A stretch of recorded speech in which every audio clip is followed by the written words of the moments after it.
Hi, everyone. Welcome to the Entry Podcast. I'm your host, Francis Gorman. Before we dive in, if today's conversation challenges you, sparks a new idea, or sharpens how you think about the world, don't keep it to yourself. Subscribe, leave a review, and share this episode with someone who enjoys staying curious. Today, I'm joined by Brian Couzens, the CEO and founder of SITG Consulting. Brian works at the point where PQC readiness, financial services, compliance, and credibility intersect. His focus is on helping organizations navigate the quantum era with governance, discovery, independent validation, and technical validation frameworks that stand up to forensic scrutiny. Brian, it's lovely to have you here with me today. Thank you. Brian, you often argue that quantum risk is not a technical problem, but a governance failure waiting to happen. What do most boards still misunderstand about the nature of this risk, in your opinion? I suppose most boards still think the risk is PQC. It isn't. The real issue is the cryptographic estate. It has no owner, it has no accountability, no visibility, and no life cycle management for 30 years, maybe more. Right? Nobody even knows why half of what they have is there in the first place. And that's a scary bit. Okay. Quantum and PQC didn't create this problem. What it did was expose it and amplify the problem. So if a board can't see that a core trust function has been ignored for so long, and I mean decades, then quantum isn't actually their biggest risk. The governance model is within that organization. This is a common theme that we keep seeing running through organizations as well. They just don't know that governance models don't work. Let's be hypothetical for a moment. If a breach caused by broken cryptography happens, let's say 10 years from now, who should be held accountable today and why? So, great question, because nonchalance is the curse of governance, of course. It's also the curse of accountability. So half the issue with PQC is getting people to take responsibility for something they may not be around to see, and also that they weren't around when they implemented it. But that doesn't change their duty of care, right? So if long life data is stolen today and decrypted, let's say in 10 years, 20 years time, the accountability sits with everybody on that board between 1990 and 2036. It casts across it. They all benefited from digital trust, but none of them wanted to own it, none of them mapped it, and none of them managed it. So the failure isn't the future breach, it's the decades of leadership that treat crypto as nobody's job. And this is the issue today. Everybody thinks it's the Cisco. It's not. It belongs to the board. And my view is it belongs to the CRO. This is a risk transformation. This isn't an algorithmic transformation. So just on that, what is the most dangerous assumption executives make when they hear post-quantum cryptography? The most dangerous assumption for sure is it's not my problem. It's not going to happen this side of Christmas. It's the one we hear every day. It's the one we see in print most days. Now, I think that's calming down a little bit and people aren't getting the message, but people keep thinking that PQC is something that the tech team will sort out and they'll sort it out next year later. And it's something that only matters when quantum computing, quantum machines come along. Let's be clear. This isn't a risk. It's an issue. It's going to happen. We keep calling it a risk, but it isn't. It's an issue. We know it's going to happen. So we have to fix it. And there's not going to be any excuse about that. PQC isn't the problem. The problem is that nobody knows what crypto they have, why they have it, who owns it, and how it's managed. PQC, it just forces that conversation. And they've avoided this conversation for a long time. So if anything, quantum computers before their arrival should be hailed for bringing this to the forefront. Yeah, they should be celebrated, really. It is an interesting problem. Crypto has been this kind of invisible resource that we have consumed for over 30 years without having to pay for it or really bother about it. It just worked. It was a transparent layer in the background of the technology stack. It was a feature. Yeah, a feature. On that, Brian, you frame cryptographic resilience as a fiduciary obligation. At what point does ignoring PQC cross from kind of ignorance to negligence, in your opinion? it is a fiduciary issue. This is not something boards must be held accountable for. So if your bank lost your data and then it allows others to decrypt your data because of this, and they did nothing, even though they knew about it, they knew this issue was coming along, who should be held accountable? Yeah, it's so blatant, it's so obvious. It's quite scary that we have this ignorance going on and that people are so afraid of this problem. So yeah, it's definitely a fiduciary obligation, and it sits with the board and it sits with the exco. Ignoring PQC stops being ignorance the moment leadership understands the basic facts. And I think most PLCs, global PLCs, or Fortune 500 companies know about the basic facts of this problem. Right? Long life data, it's already been collected. The estate, it has no owner, no accountability, no visibility. There's a trend going through these questions, isn't there? Yeah. And the work can possibly take years. I read from IBM, depending on the size of the organization, anything from 3 to 12 years.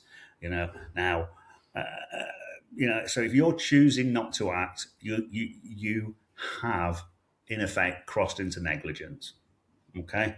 And at that point, it's not a knowledge gap. It's not something you can say, I didn't know about it. It's a decision to leave a known issue sitting on the table, or just to lie in the estate waiting for something to happen.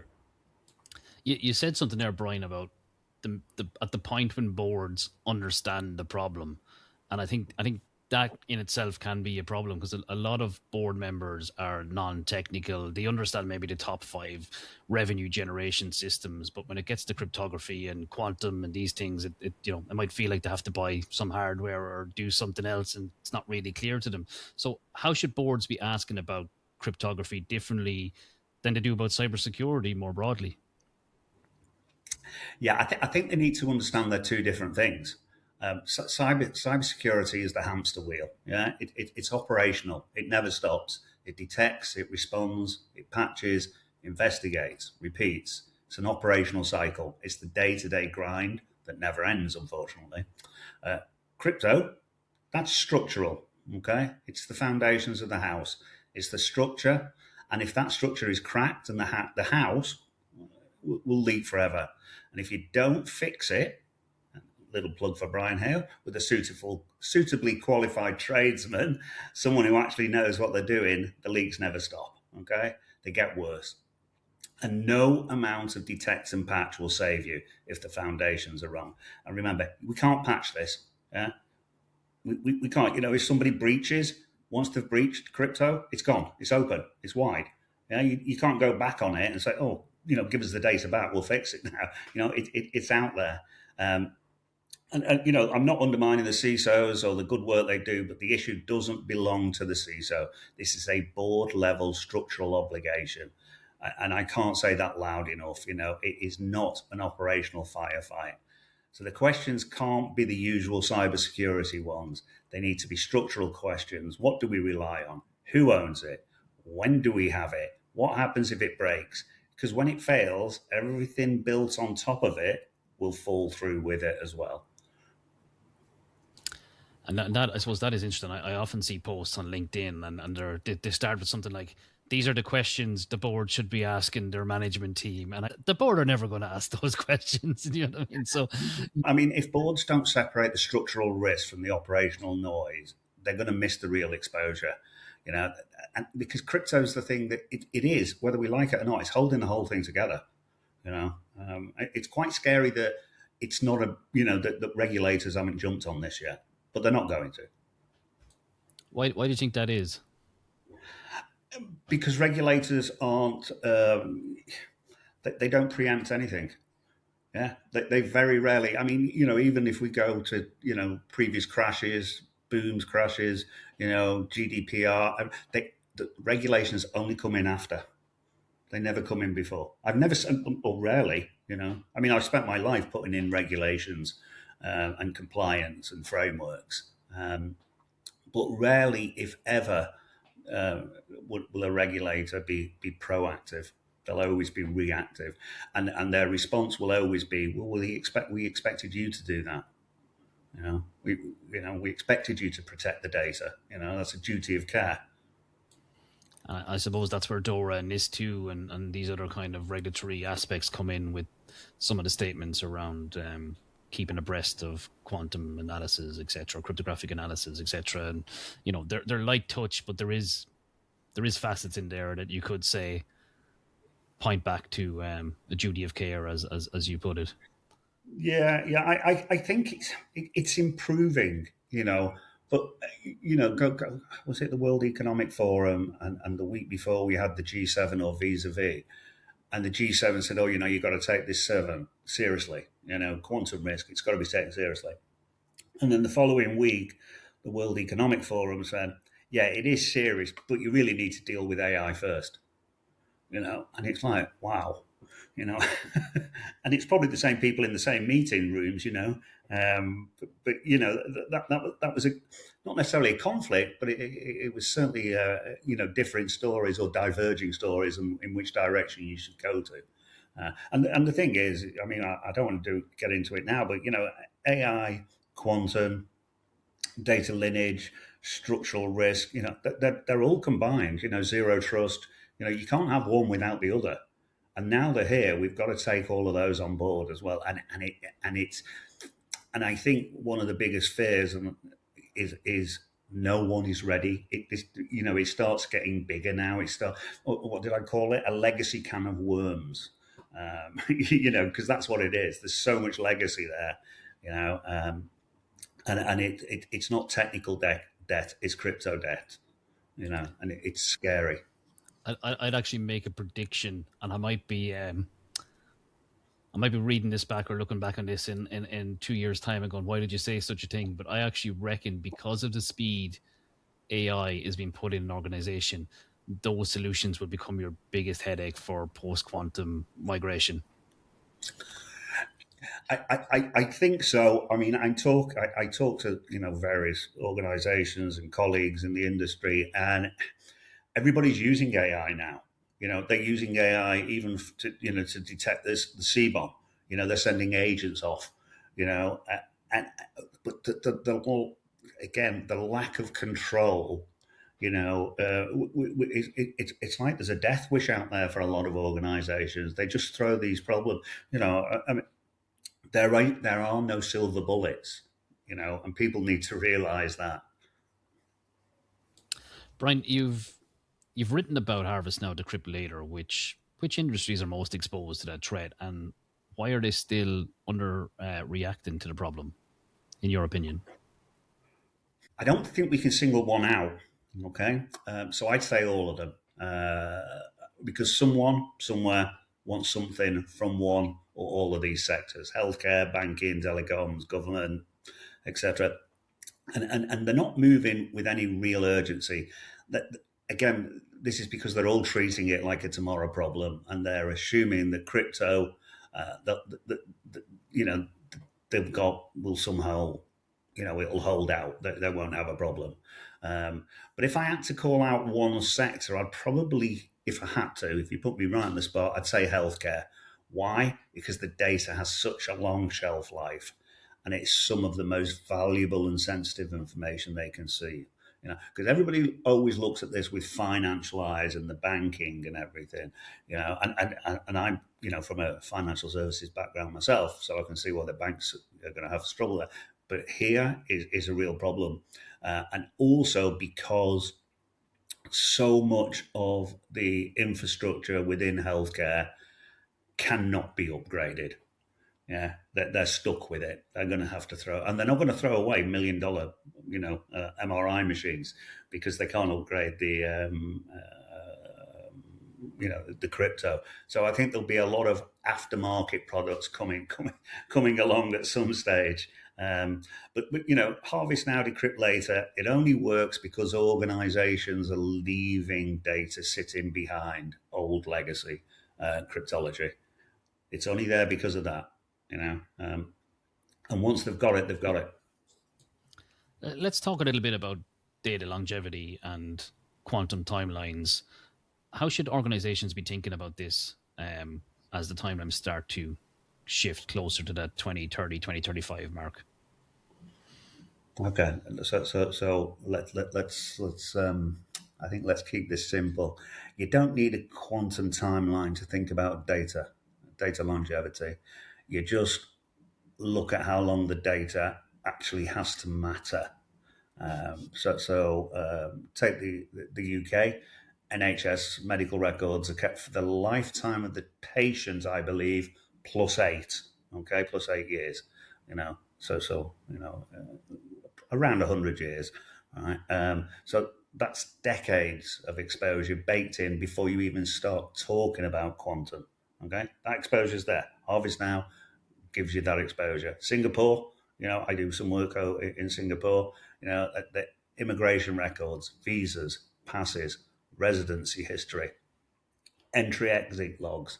They're kept for as long as they're legally. This was the phrase they used when I asked how long do you keep the data for, as they're as legally or operationally required. Okay, which is a scary answer in itself, which in practice means decades, because they use for renewals, checks, investigations, citizenship decisions. So it may be that one department keeps it for 20 years, another one keeps it for 50 years. So the timeline debate is the wrong question. If the data has to survive longer than the crypto will, you're already inside the risk window. I'm gonna pull in that timeline thread just a little bit. So, if an organization is waiting for definitive timelines on when a cryptographically relevant quantum computer arrives, is that a rational strategy or an excuse for that organization to sit on their hands? I don't buy the idea that anyone's genuinely waiting for a timeline. Nobody's that strategic, unfortunately. It's usually just a way to avoid spending money or making those tough decisions. To be blunt, waiting for some official date isn't a strategy, is it? Really, it's stalling. It's people kicking the can because they don't want to deal with the costs. They know it's going to be hugely disruptive, and the politics are fixed in the crypto because these people, they're smart and they know they're opening up. And again, I'll use that expression I used a minute ago: a can of legacy worms. Think of it like this: if you knew a flood was coming, but you didn't know the exact time the dam would burst, you wouldn't sit there waiting for the water to hit you, would you? You'd move your gear to higher ground. And the whole will act when we have a date thing falls apart for those three simple reasons. Attackers are already stealing your data. They're holding it until they can break it later. So if your data needs 10 years of protection, you're exposed. All right. Big organizations, they already move painfully slow in everything they do. And so a full crypto overhaul, as we've already covered, can take years. If they wait for the start date, you're already too late. And regulators, this is my belief, won't accept we didn't have a timeline as any sort of defense. It'll just look like they were not doing their job. It's that simple. It's a good perspective, Brian. I want to talk a little bit about C-bombs for a minute, cryptographic builds of material. Why is visibility into cryptography arguably more important than visibility into software vulnerabilities? Okay, so let me be clear now. I am not a C-bomb expert. Okay, I am not a technical expert, but I would say crypto visibility isn't more or less important than software vulnerabilities. It really just depends entirely on the context and what you're trying to achieve and protect. You need all of it in the end. You need the software view, you need the hardware view, and then you need the crypto view on top of that. Let me be clear and honest. The point is simple. You can't secure what you can't see. So you've got to go and find it all. Right? And if you're talking about PQC, then, everything we know is a C-bomb isn't optional anymore. It's a must-have. And just as a point of interest, I don't know whether you know this, Francis, but, C-bombs, they're called cryptology bill of materials. They used to be called certificate bill of materials. Okay, so it's just all the certificates, but it got changed as quantum came online, and now they've been renamed. But the idea hasn't changed. You need a clear map of what you're actually running. So the reason people get so hung up on crypto visibility is because it's the one part of the system that can age quietly, age without anyone noticing. Whereas, like software issues, I think they're much more visible. Something breaks, something crashes, something gets flagged. Crypto doesn't do that. It just sits there quietly in the background, getting older, like me, maturing with age until one day it's not strong enough anymore. Yeah, no, I would agree with that, Brian. I think S bombs have been problematic for organizations for years already. It's back to it's an issue versus a risk problem. You've got 80% of an environment that you haven't scanned since the beginning of time, and then you scan it, and all of a sudden you've got this. Have I got a massive exposure? Have I just got a load of problems? Are they false positives? You've got all of that. I think with a C bomb, it's far more detail orientated, and from my perspective, when I look at the C bomb advice, I kind of have a lens to say, don't suck everything in and create a C bomb. Start with your important business systems and take an architectural driven view. I think I've used the term slop before, a significant list of problems if you suck everything in and just dump it out again, because where do you start? You'll smother in data. So I think from the architect in me will say, start small and work up, whereas S bombs are a little bit different in that regard, because you need to understand where your dependencies are in terms of the libraries and algorithms, etc., that you need to change in a system, and what are the technical dependencies that surround that system, and can they withstand the larger byte size, etc. So one of the main things that matters is what is most at risk and why. Is it my long-lived data? Is it that some of the data is exposed the moment it moves? Is it that some data is exposed the moment it's used rather than moved? Is it that some data has no value after one day, etc., etc.? Yeah. So the priority isn't discovery versus governance versus migration. The priority is understanding which data will hurt you the most if it's harvested now, right, and decrypted later. So once you know that, in theory, the sequence takes care of itself. And if you start with the budget question, the only thing that you're really doing is optimizing for cost. If you start with the risk question, in theory, you're optimizing for survival. So that's the difference. But this is far from ideal. Either of those approaches, I would always prefer to do it in a much more controlled way, and both of them will create additional risk. So you talked earlier, Brian, that this risk should really be owned by the CRO. And then we talked about what questions the board should be asking, and how, at what point will the board understand the problem. But from my perspective, a lot of the problem is being driven from security within the organization, even though it's not specifically a security problem, because people hear cryptography, they hear trust, they hear all of these terms, and they go, well, that's the security guys over there. What advice would you give to a CISO who understands the quantum risk but is unable to get the executive buy-in? It's never the tech, is it? It's the framing, for sure. Execs, they're never going to move on the word quantum. Never. But what they will move on is words like exposure, liability, accountability. You're going to prison if you don't do this. So we've got to stop using the words quantum. I mean, this is the fear factor, isn't it? A lot of this comes to what people were doing previously, which was, scaring people into submission. So you've got to stop using the word quantum. Why? Because your boards, whenever you say the word quantum, they're just thinking future. Yeah, it's not today. So I suppose the line that lands this with is, are we creating data today that we may be or that we're unable to protect tomorrow? So you tie it to obligations they already sign off on. All right. So this is GDPR. This is what regulators are saying. This is NIST. Yeah. So you can tie it to that. But we've got to be clear. This isn't a new risk. It's just unrecognized non-compliance. In my opinion, you can quantify it in business terms: long-lived data, systems that can't be upgraded, third parties holding encrypted archives. But then you drop the only sentence that matters is any of this is intercepted today, we will have no control over future decryption. So you don't persuade them. You should force them to make that decision.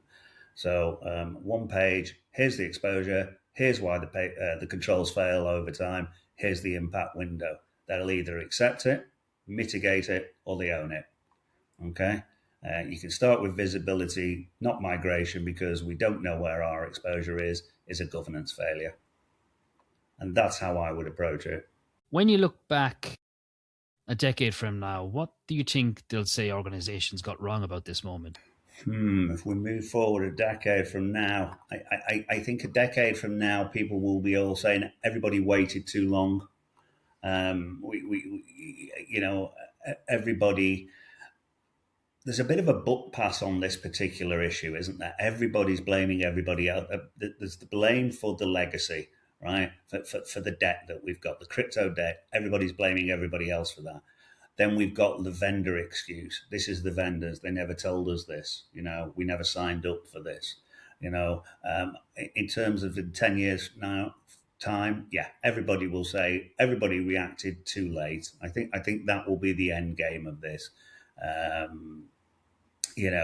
Crypto, we are now shifting from technical control to the board level risk function. It is improving. I think encryption won't be treated as static anymore. It becomes more time bound, degrading controls that organizations are accountable for. And I think regulators are starting to converge on the same pressure points. You must know where your crypto is, what data it protects, and how long it will stay secure. And I think that will drive the structural changes. But in terms of in 10 years from now, I think the main message that will be seen is that we didn't do enough when we knew the problem was there, and we didn't do it soon enough. Before we finish up, what early signals should we look out for when it comes to this problem? So I think I think we're seeing it now.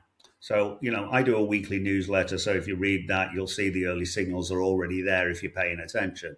So if you don't read it, Francis, I want you to start reading it from this week. All right, and I think also regulators are now shifting. Nothing's in law yet, but they are shifting from vague, appropriate controls language to explicit expectations around planning, around transition, and around long-term protection. They're starting to take on board, laws like GDPR, which we mentioned before, over decades, not months.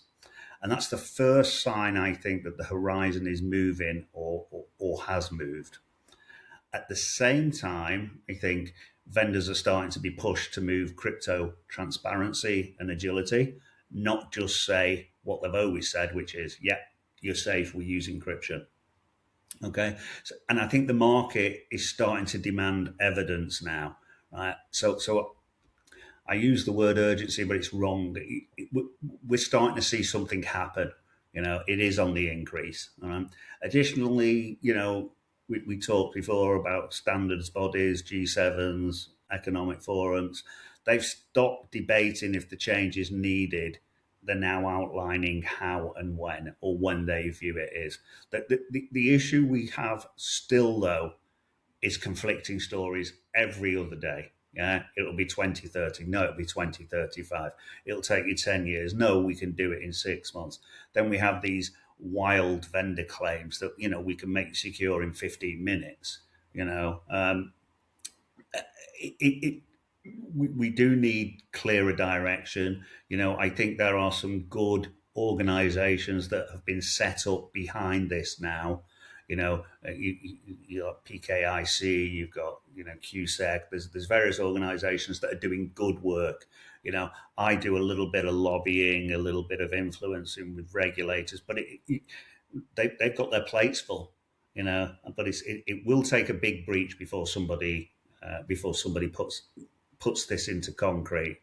But I think going to those questions that we're starting to ask, I think when those questions start appearing consistently, the shift from abstract to urgent will have happened. Brian, it was absolutely lovely having you on. And if anyone wants to find you, you're on LinkedIn, of course, under Brian C. And people can look up your company website. And it was a real pleasure to have you on the show. And I think there's a lot of little nuggets in there that hopefully people will reflect on and get some value on over the coming months as they start their cryptographic resilience programs. Thank you very much.